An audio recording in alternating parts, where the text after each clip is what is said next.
She hid in a wedding bathroom so no one would see her falling apart, until a knock came from the one man powerful enough to change everything. Before we dive into this story, make sure to subscribe. The ballroom glittered like it belonged to another world. Crystal chandeliers spilled warm light over marble floors, catching on sequins and silk and the slow swirl of champagne in tall glasses. White roses climbed the pillars, intertwined with evergreen branches and silver ribbons, turning the entire room into a winter dream designed to impress. She stood just inside the doorway, her coat still on, her fingers wrapped too tightly around a small clutch she'd borrowed from a friend. Every instinct told her to turn around and leave before anyone noticed she didn't belong here.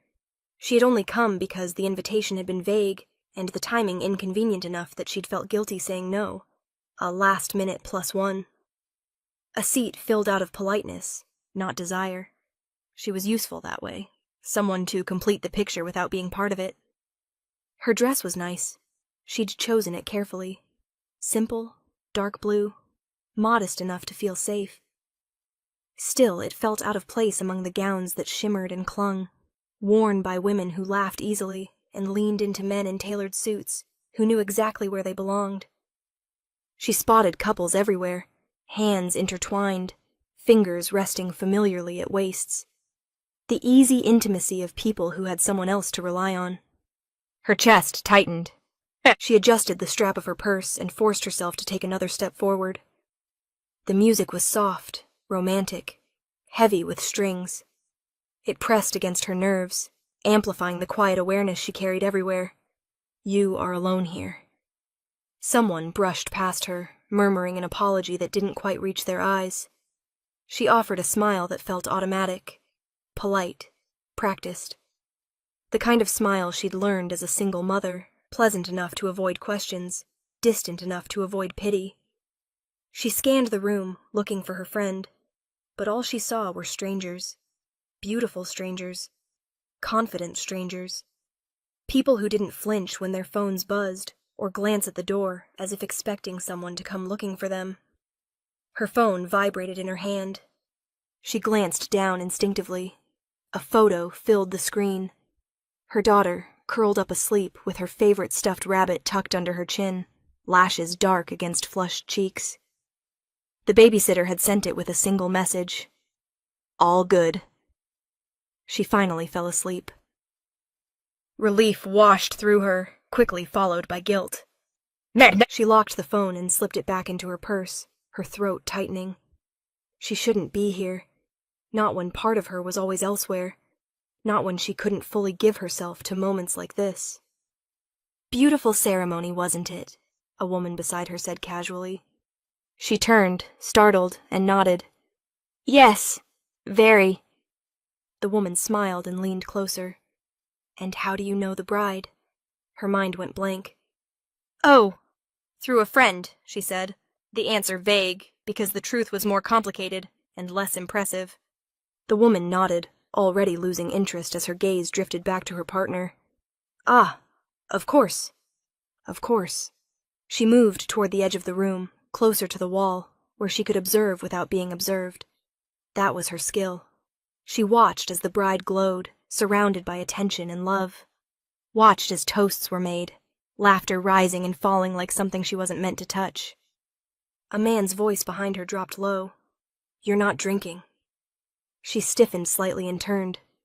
The man who stood there was impeccably dressed, his presence commanding even without effort. Dark hair, sharp features, a gaze that felt like it cut through the noise of the room. No, she said quickly. I'm driving. He studied her for a moment, then nodded once. Smart. Before she could respond, he was pulled away by someone else, swallowed back into the crowd. Her pulse lingered, unsettled. She exhaled slowly and retreated further, slipping past a row of tables and into the hallway beyond the ballroom.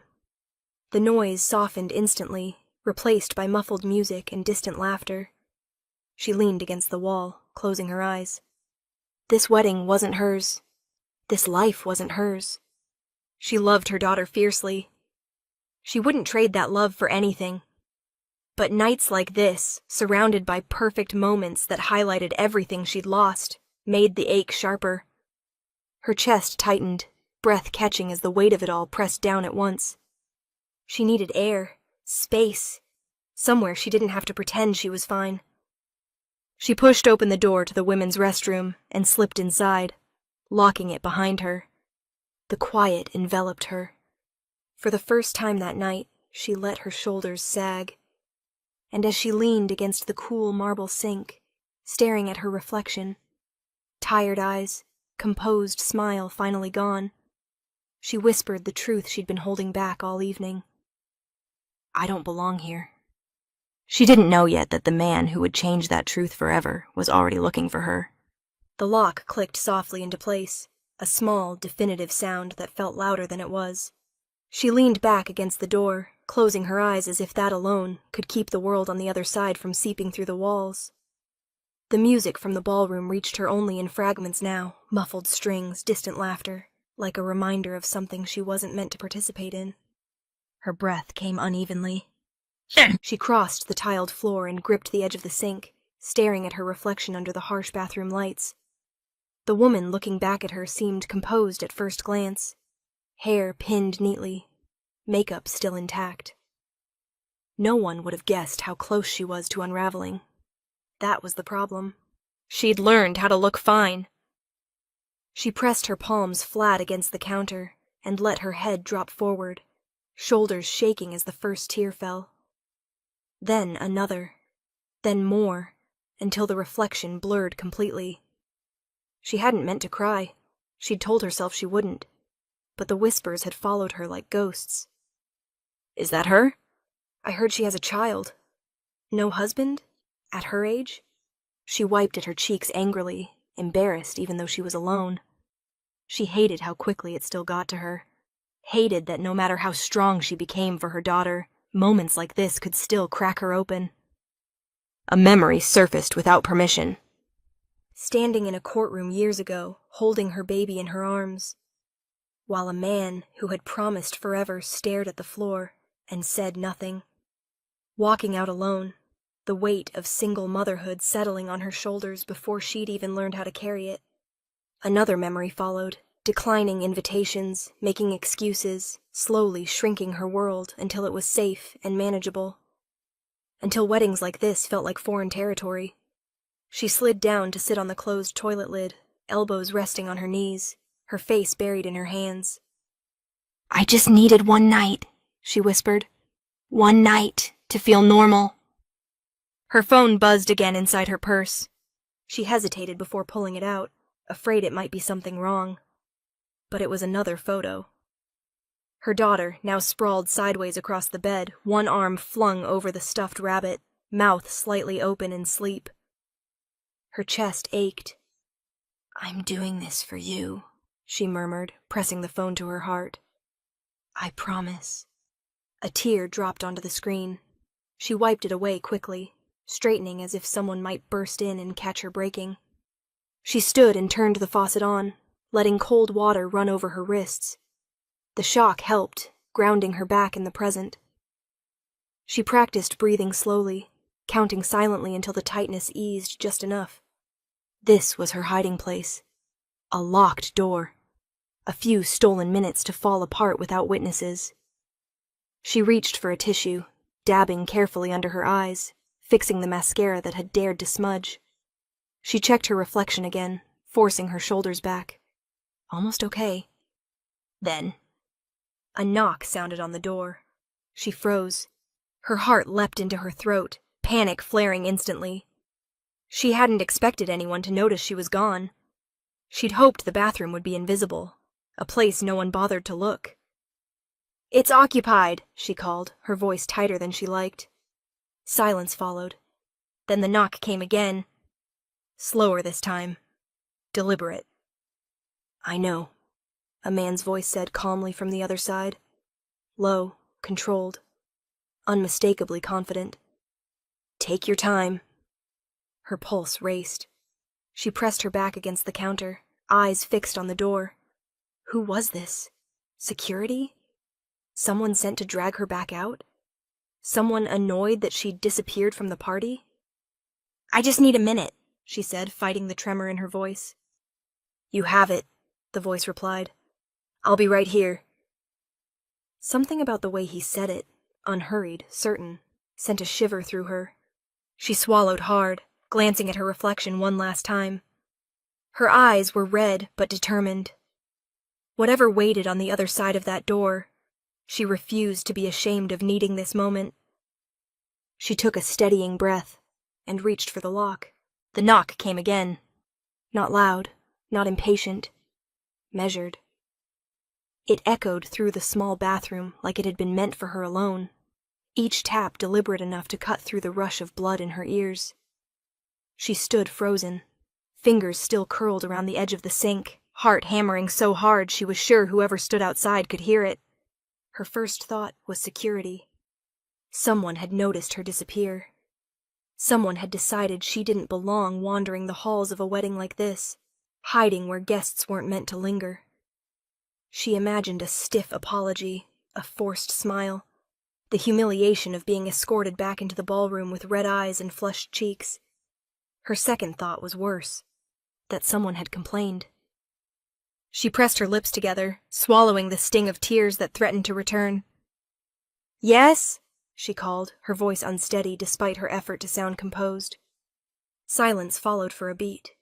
Then the voice came again, low, even, unmistakably calm. "Open the door." It wasn't a command shouted or softened into politeness. It was a statement, as if opening the door was already expected, already decided. Her breath caught. I just need a minute," she said, backing toward the mirror, suddenly acutely aware of how small the room felt. "I'll be out soon." "You're not in trouble," the voice replied. That stopped her. Trouble had been her assumption. Judgment. Consequences. People always wanted something when they found her hiding. She stared at the door, pulse racing. "Who is this?" Another pause. She imagined him standing there, unbothered by the delay, patient in a way that didn't feel forced. "Someone who noticed you left," he said, "and didn't think you should have to come back alone." Her throat tightened. The bathroom felt unbearably quiet now. She could hear the faint hum of the lights, the distant music seeping through the walls. Somewhere beyond the door the wedding continued. Laughter, clinking glasses. A world she had stepped out of because it felt too heavy to carry. "I don't think that's appropriate," she said weakly. A hint of something like amusement colored his voice. Not mocking, just knowing. "I think what's appropriate is letting you breathe." Her hand trembled as she reached for the lock, then stopped. "What if I don't open it?" she asked. "Then I'll stay right here," he said. "Until you do." The certainty in his tone sent a shiver down her spine. She exhaled slowly, closing her eyes for a brief moment. She was tired of hiding, tired of being embarrassed by her own emotions, tired of shrinking to fit rooms she'd never been meant to disappear inside. She stepped forward and turned the lock. The door opened a few inches. He stood just beyond it, filling the hallway without crowding it. Tall, broad-shouldered, dressed in a dark suit that looked effortlessly tailored, like it had been made for him and no one else. His posture was relaxed, but there was an undeniable presence to him, something that made the air feel heavier, more focused. She recognized him instantly. The man she'd noticed earlier near the bar. The one people unconsciously made space for. The one conversations seemed to bend around. The most feared man in the room. His gaze softened when it landed on her. Not pity, not judgment. Recognition. "You all right?" he asked quietly. She hesitated, then nodded once. "I just needed a moment." "So did I," he replied. That surprised her. "You?" "Yes." His eyes flicked briefly past her into the bathroom, taking in the closed stalls, the mirror, the evidence of someone trying to pull herself back together. Then he looked at her again. "This wedding is loud." She almost laughed. Almost. A woman's voice echoed faintly down the hall behind him, someone calling his name. He didn't turn. "Come with me," he said instead, offering his arm. The gesture stunned her. I can't," she said instinctively. "I don't want to cause a scene." You won't, he replied calmly. You'll stop being one. Her heart raced. People are watching. They always are, he said. Let them. She looked at his arm, steady, unyielding, then back up at his face. There was no pressure in his expression, no demand, just an open invitation that somehow felt safer than staying hidden. I don't even know you, she whispered. He held her gaze. I know. And you're still doing this? Yes. She searched his eyes for arrogance, found none.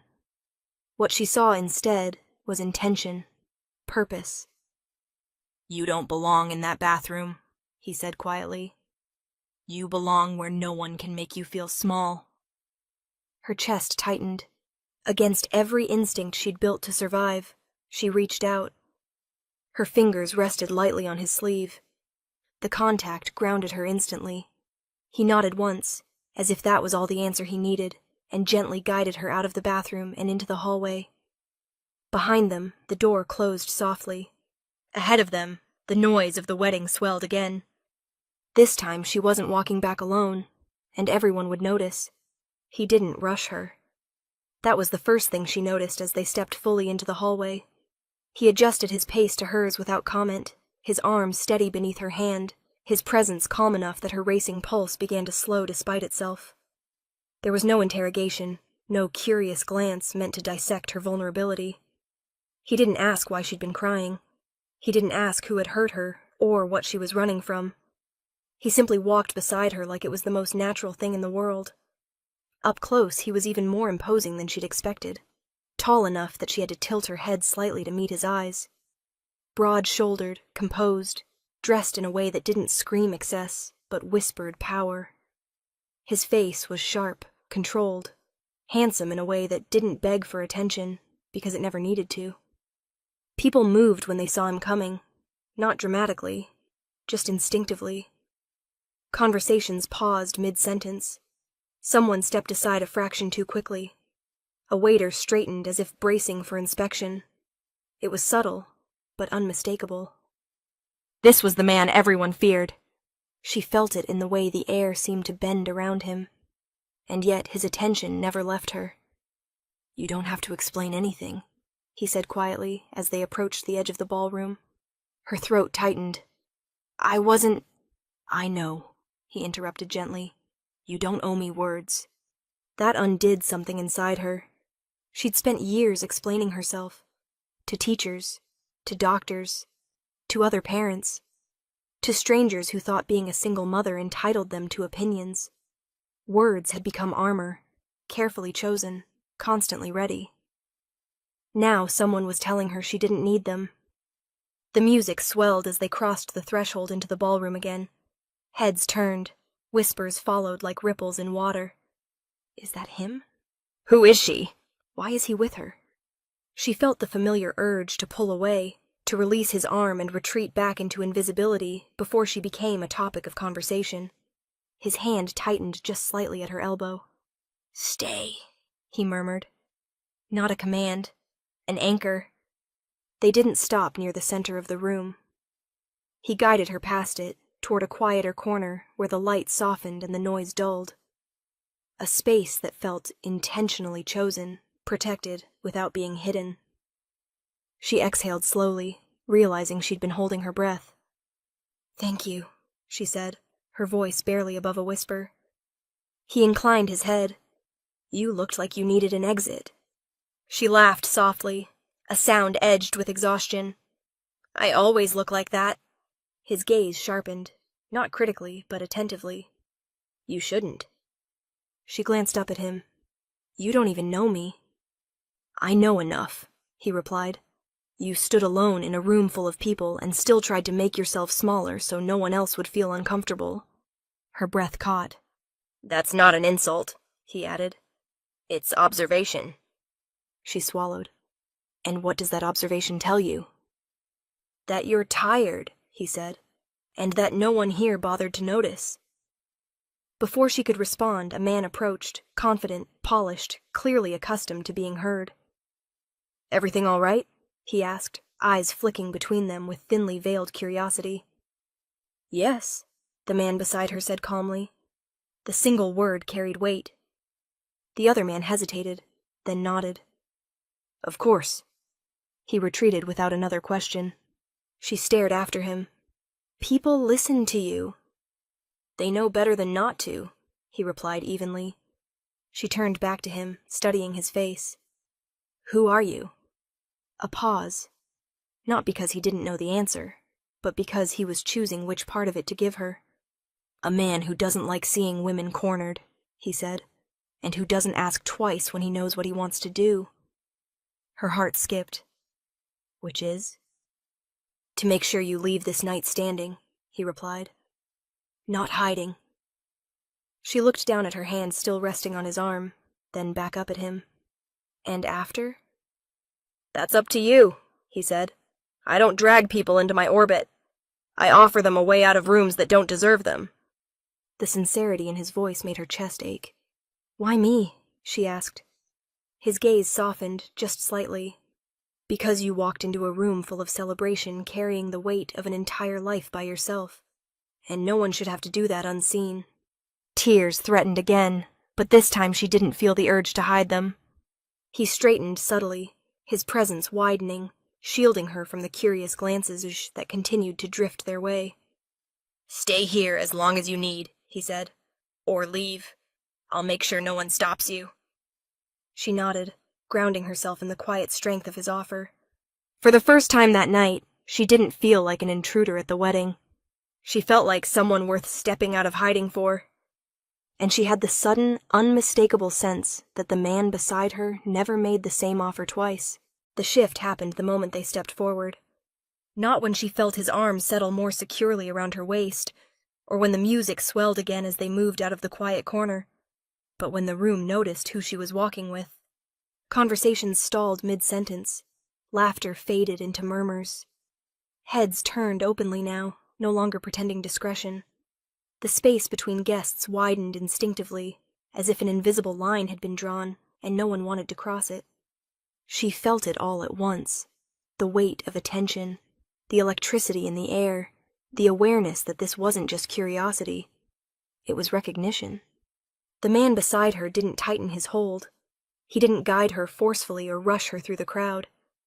His arm rested around her with deliberate ease, a public claim that wasn't possessive, but unmistakable. He walked as if he belonged anywhere he chose to stand, and by extension, so did she. Her heart pounded, but something steadier replaced the panic she'd felt earlier. His presence anchored her, solid and unyielding. The whispers that followed no longer felt sharp. They dulled, sliding past her like distant noise. Is that him? Why is he with her? Who is she? She lifted her chin without thinking, posture straightening as if her body had finally been reminded how to take up space. A woman she recognized from earlier, one who had offered a tight smile and a quick assessment, froze as they passed. Her eyes widened just slightly, surprise breaking through polished composure.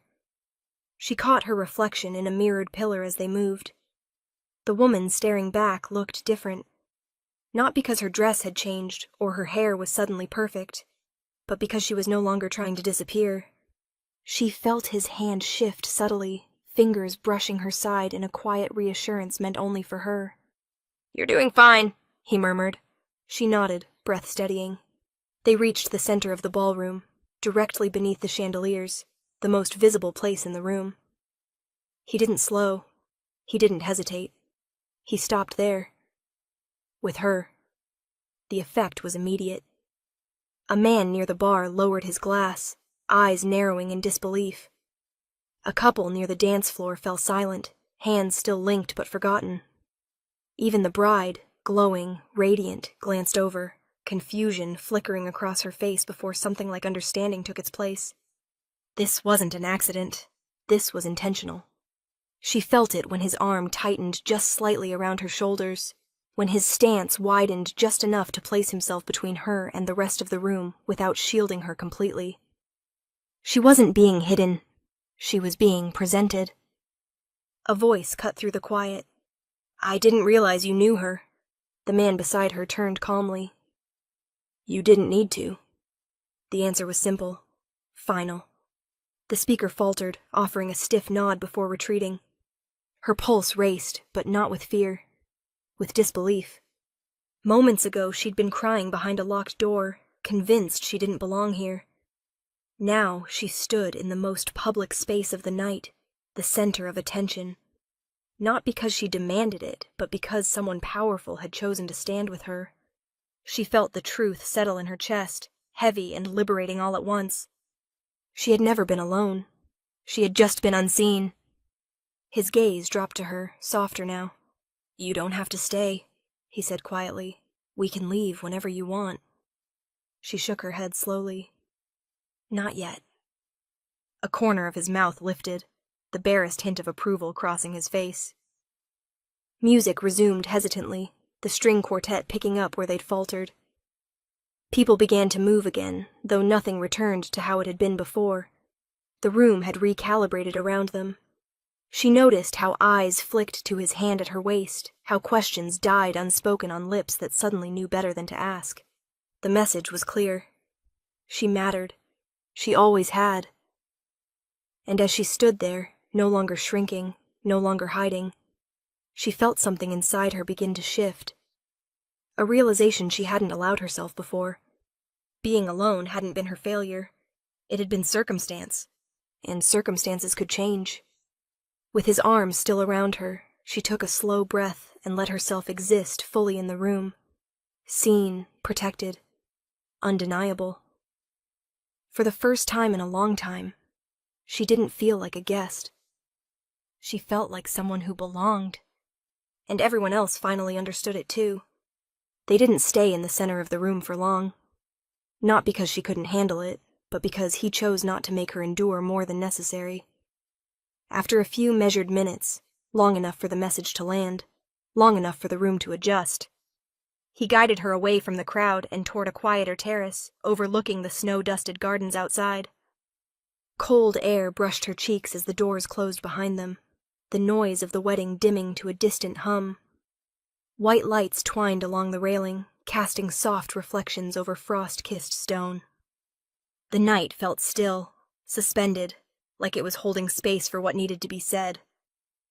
She leaned against the railing, exhaling slowly. That was a lot. "Yes," he agreed. "Which is why we're here." She glanced at him, curiosity sharpening. "You didn't have to do that." "I know." "Then why did you?" she asked. He didn't answer immediately. He rested his hands on the railing beside hers, not touching, but close enough that she felt his warmth through the winter air. "I noticed you when you arrived," he said finally. Her brows knit together. "I tried not to be noticed." "You were," he replied calmly. "Not because you were loud. Because you weren't." She turned toward him, surprised. "You stood near the door," he continued. "You watched the room like someone used to calculating exits. You smiled when spoken to, but you never lingered. You were present without taking space." Her throat tightened. "That doesn't sound like a compliment." "It is," he said. "It tells me you know how to survive." She swallowed. "A lot of people know how to survive." "Not like you do," he replied. "You carry responsibility the way some people carry weapons." The words settled into her chest, heavy and unsettling. "I saw you check your phone," he went on. Not casually, purposefully. Like whatever was on the screen mattered more than everything in that room. She looked down at her hands. "My daughter." "I know," he said. Her head snapped up. "How?" "I asked," he replied simply. "And I watched the way your expression changed when you looked at that screen. That wasn't distraction. That was devotion." Her breath caught. "You moved through the room like someone who couldn't afford to fall apart," he continued. "Like you were holding everything together for someone else." She laughed softly, the sound edged with emotion. "That's what mothers do." "Yes," he said. "And that's why I noticed." She turned fully toward him now. "You said you don't drag people into your orbit." "I don't," he agreed. "But I don't ignore strength either." The lights reflected in his eyes as he met her gaze, unflinching. You were alone in that room in a way most people will never understand. Not lonely, isolated, and still, you showed up. Her chest tightened. I didn't feel strong. You don't have to feel it to be it, he replied. She hesitated, then asked the question that had been pressing against her ribs since the bathroom door opened. And my child? His expression softened, unmistakably. The way you hold yourself, he said quietly. It's not for you. It's for someone who depends on you completely. She felt tears sting her eyes. She's my world. I know, he said. And anyone who can love like that deserves not to stand alone. The silence between them felt different now. Intentional, weighted with truth. I didn't come to that bathroom to rescue you, he added. I came because I recognized you. From what? She asked. From myself, he replied. From people who learned early that being unseen was safer than being vulnerable. She searched his face. You're not as untouched by all this as you pretend. A faint smile crossed his lips. No, I'm just better at hiding it. She leaned back against the railing, snowflakes drifting past like quiet confessions. So, this wasn't pity. No, he said firmly. It was respect. The words settled into her bones. I chose you, he continued, because you were already doing the hardest work there is, protecting someone else without protection of your own. Her voice was barely a whisper. And what does that mean? It means, he said, turning to face her fully, that I don't offer help lightly. And when I do, it's because I see something worth standing beside. For the first time that night, she didn't feel like she needed to explain herself. She felt understood, and that changed everything. The cold crept in slowly, settling into her fingers and the edges of her breath, but she barely noticed it. What she felt instead was the weight of what he'd just revealed. How carefully he observed the world, how deliberately he chose where to place his attention. And more importantly, who. You keep saying things like standing beside me, she said quietly, as if that means something very specific. It does, he replied. He turned slightly, angling his body so he could see the terrace entrance and the garden beyond it at the same time. The movement was subtle, almost unconscious, but she caught it. The way his awareness never fully rested. The way his calm didn't come from ease, but from control. What kind of man are you? She asked. He didn't answer immediately. Instead, he reached into his coat and pulled out his phone. He tapped the screen once, briefly, then slid it back into his pocket. Somewhere inside the building, she heard a door open. Footsteps shifted. Voices lowered. You're safe here, he said. But I don't like pretending safety is automatic. Her stomach tightened. That's not an answer. No, he agreed. It's a warning. He leaned back against the railing, finally meeting her eyes fully. I don't run charities, he said. And I don't attend weddings for sentiment. She swallowed. People are afraid of you. Yes, the word landed cleanly, unapologetic. Because you enjoy that? She asked. Because fear is efficient, he replied. And efficiency keeps people alive.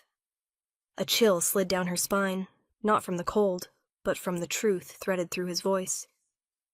I make decisions most people never have to, he continued. I protect what's mine by making sure threats never get close enough to try. And that protection, she hesitated, it has consequences. It does, he said. For me, and for anyone who stands openly with me. Her chest tightened. My daughter. His gaze sharpened instantly. Would never be exposed. You can't promise that, she said, fear breaking through her composure at last. I don't promise what I can't control, he replied. I eliminate what I can. The words should have terrified her. Instead, they grounded something deep inside her. She thought of the years she'd spent calculating risks alone, of late-night walks gripping keys between her fingers, of choosing safe neighborhoods, safe jobs, safe routines, all while knowing safety was never guaranteed. You're talking about a dangerous kind of protection, she said softly. Yes, he agreed.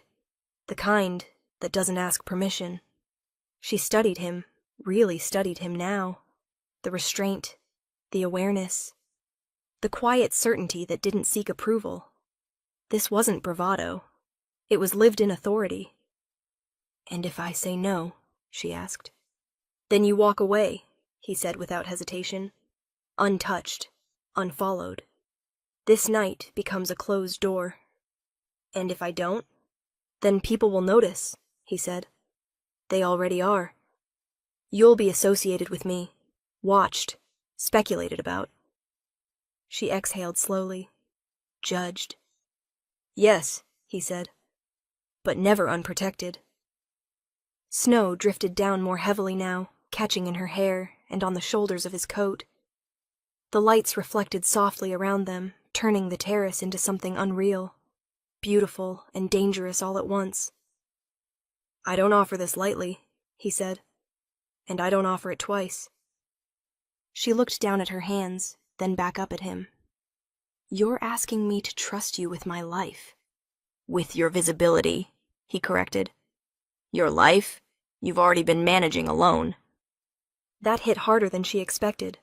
She thought of her daughter again, of the world she was trying to navigate for both of them, of how exhausting it was to always be the only shield. And you? She asked. What do you risk? He met her gaze steadily. Everything. The honesty in that answer left no room for illusion. Standing beside him wasn't a fairy tale. It was a choice, with teeth.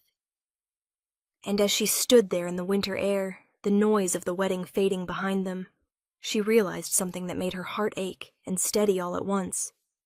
For the first time in years, she wasn't being offered safety through invisibility. She was being offered protection through presence. Dangerous, public, unyielding. And the decision was hers. The terrace felt smaller after that.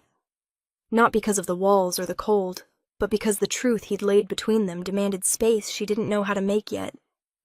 Snow drifted down in slow, deliberate spirals, settling into the silence that followed his last words. You said this was my choice, she said quietly. It is, he replied. Which is why I'm going to be very clear. He turned toward her fully now, no longer scanning exits or the grounds below. Whatever he was about to say mattered enough that he gave it his complete attention. I'm not offering charity, he said, and I'm not offering romance dressed up as rescue. Her jaw tightened. Good. A faint hint of approval crossed his face. I'm offering structure. She frowned slightly. Structure? A role, he clarified. One that exists whether I'm in the room or not. The word role settled heavily in her chest. I have properties, he continued. Homes, offices, places where discretion matters and where people notice when something is off. I need someone I trust to oversee one of them. Someone who understands responsibility, boundaries, and silence. Her heart skipped. You don't trust easily. No, he agreed, which is why this matters. And what does this role actually mean? She asked. It means stability, he said. A salary you don't have to justify. A schedule that bends when your daughter needs you. Housing, if you want it, in a place no one approaches without permission. Her breath caught. And the safety? She asked carefully. He didn't hesitate. Comprehensive. You and your child would be protected as an extension of my household. Not hidden, not shuffled aside. The word extension sent a ripple of unease through her. And the cost? She asked. Because there's always a cost. Yes, he said simply. She braced herself. You would be tied to my world, he continued. Seen with me, associated with my name. You wouldn't have the luxury of anonymity anymore. Her fingers curled slightly at her sides. And if something goes wrong? She asked. Then I deal with it, he said, before it reaches you. That's not what I meant, she said softly. I mean, morally, legally, if I don't agree with something. His gaze sharpened, not defensively, but with interest. Then you tell me. And if I walk away later? You can, he said. The protection doesn't vanish overnight. I don't punish people for leaving. She searched his face for manipulation, found none. This isn't a cage, he said quietly. It's an anchor. She let out a breath she hadn't realized she'd been holding. You're asking me to step into something permanent. I'm asking you to stop surviving on scraps of safety, he replied, and start building something that lasts. Her thoughts raced to daycare schedules, to rent payments, to the way she'd learned to live 3 steps ahead of disaster, to her daughter's small hands gripping hers when they crossed busy streets. What about her? She asked again. His expression softened. She would grow up knowing she's protected, that the world doesn't get to take things from her just because it can. Tears stung her eyes, not from fear but from the magnitude of what he was offering. And what do you get? She asked. He didn't look away. Loyalty, honesty. Someone who sees what this life costs and chooses to stand anyway. She laughed softly, shaking her head. You make it sound almost reasonable. It is, he said, for the right person. Snow gathered at their feet, the terrace lights glowing softly around them. She looked at him, the danger, the steadiness, the impossible certainty, and felt the weight of the choice press down on her chest. This wasn't escape. It was entry. I need time, she said. You have it, he replied, but not forever. She nodded slowly. As they stood there, the wedding music swelled faintly behind them, unaware that everything had just shifted. Because this offer didn't just change her night. It changed the shape of her future. And once made, it could never be unseen. The decision didn't come all at once. It arrived in fragments, in the quiet spaces between thoughts, in the weight of the terrace air pressing against her lungs as she stared out at the snow-covered gardens below. The wedding music drifted faintly through the glass doors behind them, distant now, like something happening in another lifetime. She imagined leaving, walking back into the ballroom alone, offering a polite smile, making an excuse about an early morning, about her daughter, about a headache, calling a ride. Going home to her small apartment, to the familiar creak in the hallway floor, to the careful quiet she maintained after bedtime, so she wouldn't wake a sleeping child who relied on her for everything. She imagined waking up tomorrow exactly the way she always did, counting expenses, planning routes, measuring risks, carrying the invisible weight of being the only line of defense between her child and a world that wasn't gentle. Loneliness wasn't dramatic. It was efficient, predictable, safe in its own way. You're thinking about walking away, he said calmly. She didn't deny it. I'm thinking about what I lose if I don't. And what you lose if you do, he replied. She turned toward him, arms wrapping around herself. Independence isn't a small thing. No, he agreed. It's expensive. I fought hard for it, she said. Every decision I make is mine. Every mistake, too. And every burden, he added quietly. That stung because it was true. I don't want to be owned, she said. He met her gaze evenly. Neither do I. She huffed out a breath. That's not reassuring. It should be, he replied. I don't keep people by diminishing them. I keep them by giving them reasons to stay. She looked away again, watching snow gather along the edge of the stone railing. And if I become dependent on you? Then I've failed, he said. This only works if you remain capable of leaving. The honesty of that answer made her chest tighten. She thought of her daughter again, of how carefully she'd built a world small enough to manage, but large enough to breathe in, of the nights she lay awake listening for sounds that shouldn't be there, of how exhausted she was pretending she didn't need help. Protection came with strings. So did loneliness. One just pretended otherwise. What happens if I say yes? She asked softly, and discover I can't live in your world. Then you go, he said, with resources, with safety, without consequences. And people won't come looking? They won't, he said. Not without my permission. She swallowed. The power in that should have terrified her. Instead, it made something inside her unclench. "You make it sound simple," she said. "It's not," he replied. "It's just clear." She closed her eyes for a moment, letting the cold sting her cheeks, grounding her. She wasn't choosing romance. She wasn't choosing rescue. She was choosing between two kinds of risk. One familiar and lonely. The other dangerous, but shared. She opened her eyes and looked at him again. "If I step into this," she said, "I don't disappear into your shadow." "You don't," he said immediately. "You stand beside me, or not at all." "And my daughter?" she pressed. "Yeah." "She grows up knowing her mother didn't choose safety by shrinking," he said. "She chose it by standing." Her breath caught. That did it. Not the money, not the protection, not the power. That. She straightened slowly, feeling something settle in her spine. Not fear, not certainty, but resolve. "I won't promise forever," she said. "I wouldn't accept it," he replied. "I won't be quiet if I disagree. I expect you not to be. And I won't stop being myself," she finished. A faint smile touched his mouth. That's the point.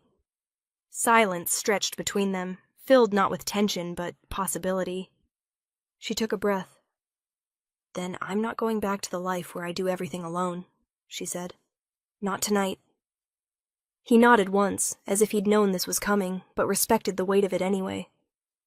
"Come," he said, extending his hand. Not commanding, not possessive. An invitation. She took it. And as they turned back toward the wedding, she realized something profound and unsettling. She wasn't choosing to be protected. She was choosing to stop pretending she didn't deserve it. Whatever this life would demand of her, she would meet it standing, no longer alone, and no longer hiding. The night unraveled gently after that, as if the world had decided not to rush her anymore. They didn't return to the center of the ballroom. They didn't need to. Word had already spread in the subtle way it always did, through glances that lingered too long, through conversations that shifted when he passed, through the sudden absence of questions no one dared to ask aloud. She felt it in the way people looked at her now, not with curiosity, with understanding, with caution, with respect. He stayed close without crowding her, his presence steady and unspoken. He didn't parade her. He didn't announce anything. He simply existed beside her, as if that were the most natural thing in the world. And somehow, it was. A woman approached cautiously, offering a polite smile. "It was nice to meet you," she said, eyes flicking briefly to him before returning to her. The message was clear. She mattered. As the night wore on, the weight she'd carried for so long began to ease, not disappear, but redistribute. She laughed once, surprised by the sound. She accepted a glass of water, without feeling like she needed to justify it. She stood without scanning exits every few seconds. At some point, he glanced at her phone when it lit up again. "Your daughter?" She nodded. "The sitter." "Answer it," he said gently. She stepped aside, her heart tightening as she read the message. All good. She woke briefly, asked for you, then went right back to sleep. Tears pricked her eyes. "She misses you," he said quietly. "So do I," she admitted. He didn't hesitate. "Then we should go." The car ride was quiet, the city passing by in softened lights and falling snow. She watched the streets she knew from a new angle, aware of the security moving smoothly around them without being intrusive. It should have felt overwhelming. Instead, it felt held. When they arrived, he walked her to her door.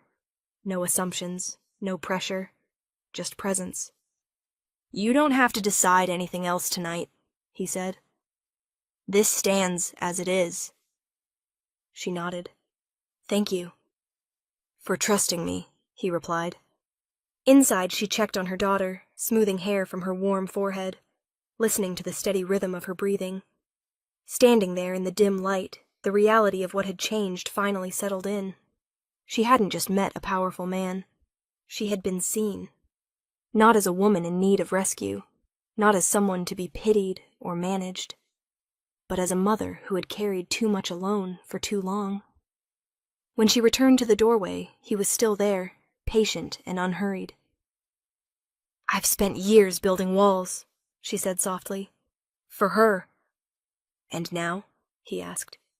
"And now," she said, meeting his gaze, "I know she won't grow up watching me disappear into them." His expression softened, something unguarded crossing his face. "I don't make promises lightly," he said. "But when I protect something, it's not temporary."